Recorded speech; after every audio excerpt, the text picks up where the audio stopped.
From the Bob Mills Weather Center, the Oklahoma weather expert, Travis Meyer. That'll warm your heart just alone. But of course, it was very windy for everybody that had to deliver flowers and balloons, especially balloon bouquets.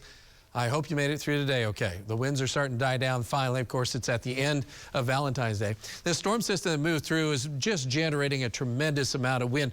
What's interesting is that's the first part, because there's a second part that still has to come through, and that's what's going to get us tomorrow. So this first part gave us some good rains, but the second part's just developing here, and that's why we have all these counties with winter storm warnings in red and then travel advisories in the orange. So kind of an interesting scenario that's playing out. Speaking of which, how much rain ended up happening over the course of a little bit more than 24 hours.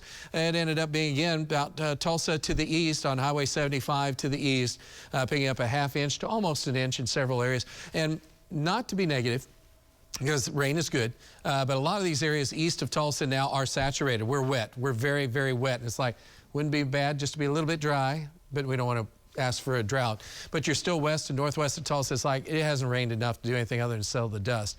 Speaking of dust, man, I'll tell you what, we had quite an interesting afternoon across the area. 45-mile-an-hour wind gusts in Tulsa, 52-mile-an-hour wind gust in Muskogee, and you look out in the Panhandle, a 78-mile-per-hour wind gust, and it just driving dirt all over the place. This is a visible satellite picture. This is Oklahoma. This would be Oklahoma City and Tulsa. This is the dirt it was picking up and just pulling across North Texas and then back into the Tulsa area. So again, as you look back on this came out of the Panhandle, some of it, and the Panhandles of Texas and Oklahoma. And as it was surging around and coming back around, it ended up coming right across the areas around Oklahoma City and then just south of I-44 and then coming on up into the Tulsa area. So it's been interesting to see how that's all played out. So we still have that hazy sky out there tonight as we're looking around the Tulsa area. And so there's going to be, it's going to kind of maybe taste a little dusty, but the winds are going to die down here before too long.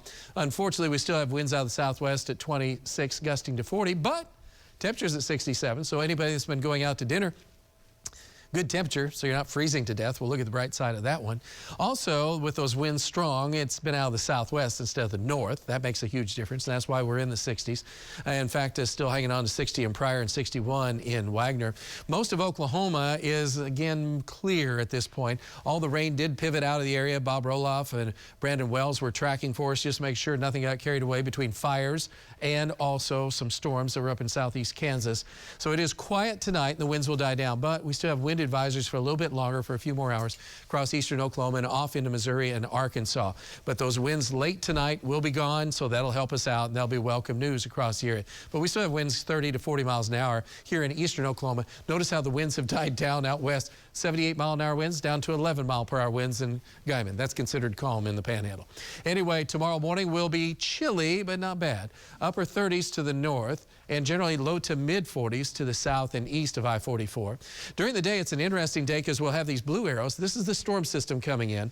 And then we also have a warm, moist sector down here in southeast Oklahoma. It's going to have a severe weather threat associated with it. So as this system starts to come up across the area, that's going to enhance our shower and thunderstorms. And some of these could be severe, large hail damaging winds, isolated tornado risk. So we're going to have to watch this tomorrow night. And then we'll be watching up to the north and west because it could wrap around even a few snowflakes up into areas that will be in the northwest part of our viewing area. By Thursday, it's cold in the morning. 20s, gusty north winds, 20, 30 miles per hour. The day will be blustery and temperatures 30s, maybe 40 in the afternoon because we'll have a little bit of sunshine. Friday morning's cold. We'll be in the teens and 20s. Then Friday afternoon, a slow rebound with light winds, 40s to 50.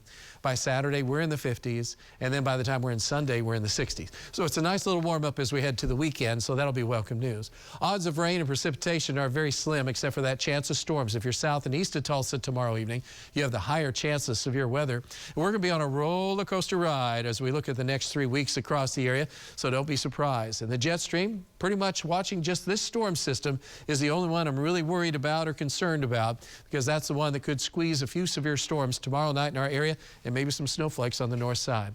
So overall tonight, not bad. The winds are going to die down, so we'll call it quiet.